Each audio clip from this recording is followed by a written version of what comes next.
Hello viewers, আসসালামু আলাইকুম। ফিরে এলাম আপনাদের মাঝে হিসাব বিজ্ঞানের আরও একটি নতুন টপিক নিয়ে। আজকে আমরা দেখব একাদশ দ্বাদশ শ্রেণীর দৃশ্যমান ও অদৃশ্যমান সম্পত্তির হিসাব রক্ষণ। তো এই অধ্যায়টা আমাদের বোঝার আগে আমাদের কিছু টার্ম আছে, সেই টার্মগুলো সম্পর্কে আগে জেনে নেওয়া দরকার। চলুন জেনে নেই আমরা কিছু টার্ম। তো আমাদের এখানে চারটা টার্ম আছে। একটা হলো অবচয়, ফার্স্ট। তো মূলত অবচয় কোন সম্পত্তিগুলোর উপরে ধরা হয়? অবচয় ধরা হয় স্থায়ী সম্পত্তিগুলোর উপরে। স্থায়ী সম্পত্তি কি? যেগুলো আমরা সাধারণত 1 বছরের বেশি সময় ধরে অনেক দিন ধরে ব্যবহার করতে পারি, যেমন আসবাবপত্র, দালান কোঠা, তারপরে আছে যন্ত্রপাতি। এগুলো কি আমরা অনেক দিন ধরে ব্যবহার করি। তো এইগুলো ব্যবহারের ফলে একটা সময় দেখা যাচ্ছে, সাপোজ আমি যদি ধরি যে আমি একটা টেবিল ক্রয় করলাম 1000 টাকা। তো এই টেবিলটি 1000 টাকায় ক্রয় করার পরে আমি যদি 6 মাস কিংবা 1 বছর ব্যবহার করি, 1 বছর ব্যবহার করার পরে যদি আমি এই টেবিলটা বিক্রয় করে দেই, সেক্ষেত্রে আমাকে কিন্তু তখন 1000 টাকা দিবে না। কারণ কি? আমি ওটা ব্যবহার করছি, ব্যবহারের ফলে এই যে সাপোজ আমি ধরলাম যে আমাকে 800 টাকা দিল, তাহলে আমরা ক্রয় করছিলাম টেবিলটা 1000 টাকা, মাঝখান থেকে আমাদের এই যে 200 টাকা কমে গেল, এই 200 টাকায় অবচয়। তার মানে ব্যবহারের ফলে, স্থায়ী সম্পত্তি ব্যবহারের ফলে যে মূল্য কমে যায় সেটা হলো অবচয়।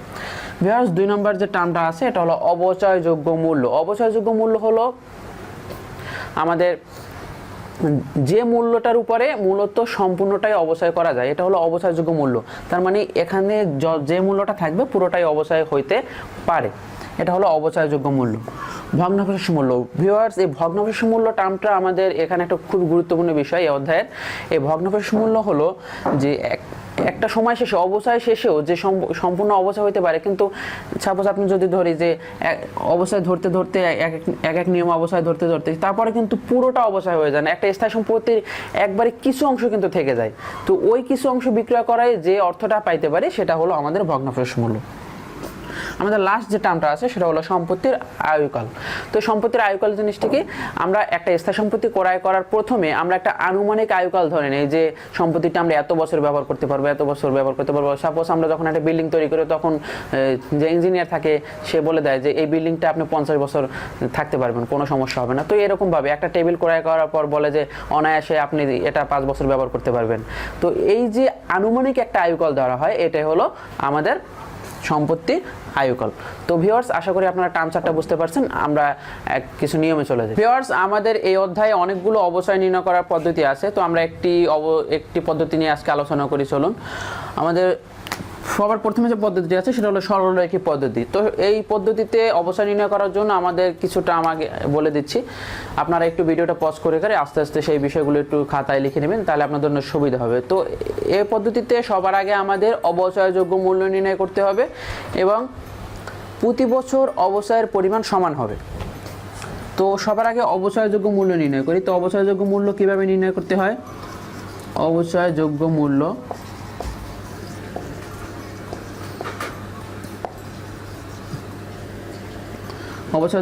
সমান সমান সম্পত্তির, এখানে দেখুন, সোহেল কং জানুয়ারি 2018 তারিখে 1 লক্ষ টাকা দিয়ে একটি যন্ত্রপাতি ক্রয় করেন।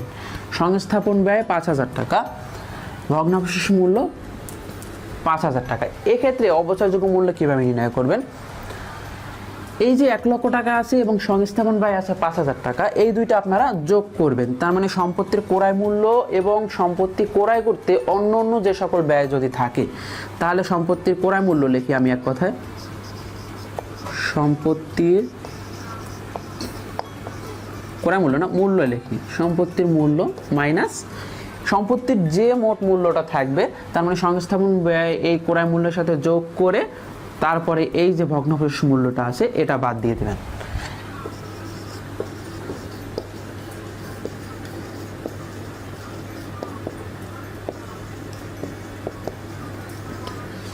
ভিউয়ার্স, তাহলে এখানেই আমি একটু দেখাচ্ছি আপনাদের অঙ্কটা করে। এখানে আমাদের 1 লক্ষ টাকা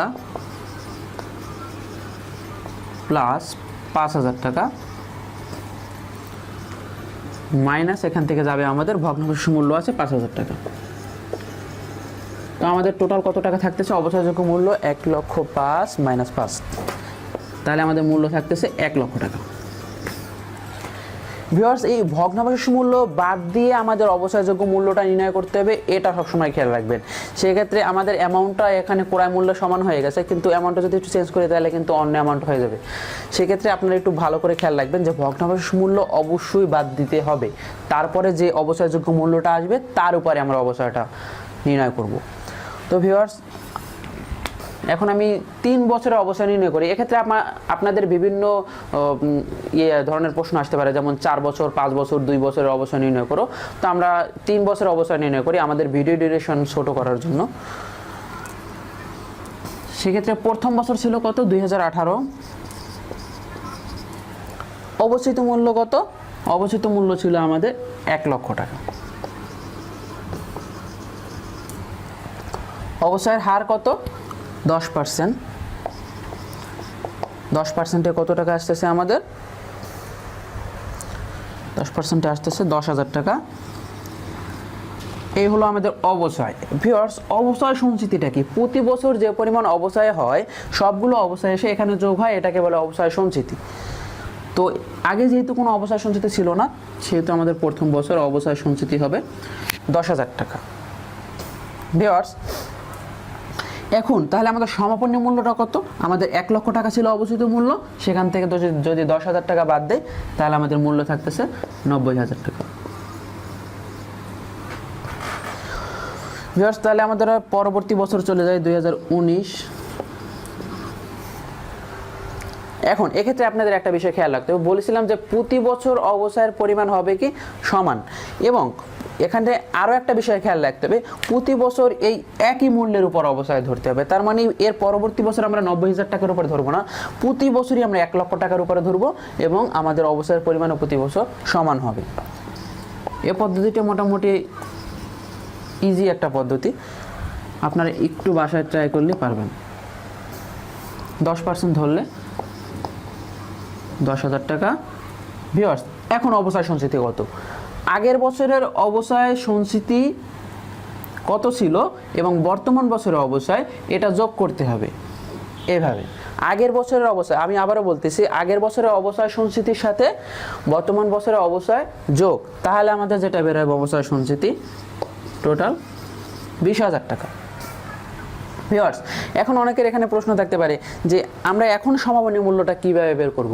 সমাপনী মূল্যটা কি তাহলে আমরা 90,000 থেকে 20,000 বাদ দেব, নাকি 1 লক্ষ থেকে 10,000 বাদ দেব, কোনটা? ভিউয়ার্স, এক্ষেত্রে একটা জিনিস খেয়াল রাখতে হবে যে 90,000 থেকে সমাপনী মূল্য থেকে 10,000 বাদ দিলেও আমাদের 80,000 টাকা ব্যালেন্স আসবে। এভাবে আপনারা করতে পারেন, মূলত এইভাবে করাটাই বেটার হয়।